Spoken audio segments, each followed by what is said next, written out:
ভাইজান, যেটা পীরজাদা নওশাদ সিদ্দিকী অথবা আব্বাস সিদ্দিকীর নামে পরিচিত।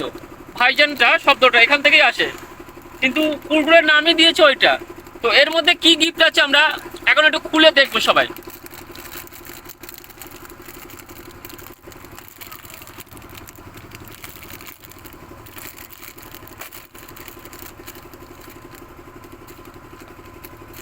দেখুন কুরকুরের মধ্যে থেকে আমরা কি বার করছি। অ্যাকচুয়ালি এটা হলো বাচ্চাদের খাবার জিনিস। তো এর মধ্যে থেকে দিয়েছে দেখুন একটা গাঁজার কলকে। অ্যাকচুয়ালি বাচ্চারা কি গাঁজা খাবার জন্য কুরকুরেটা কিনছে? বাচ্চা তো খাবার খাওয়ার জন্য যে কোনো গিফট, যেগুলো খেলনা ধরনের গিফট সেইগুলো থাকার দরকার, কিন্তু এর মধ্যে দিয়েছে একটা গাঁজার কুরকুরে। সবাই ভালো করে দেখে নাও, এই কোম্পানিটাকে বয়কট করো। আমি প্রত্যেকটা মানে বাচ্চা প্রেমিক বাবা মাদেরকে বলছি, এই কুরকুরেটাকে সবাই বয়কট করো, কারণ এর মধ্যে থেকে আপনি গাঁজার কলকে পাচ্ছেন। বাচ্চাদের খারাপের ছাড়া ভালো কিছু হচ্ছে না, কারণ এর প্রজন্ম খারাপ হচ্ছে।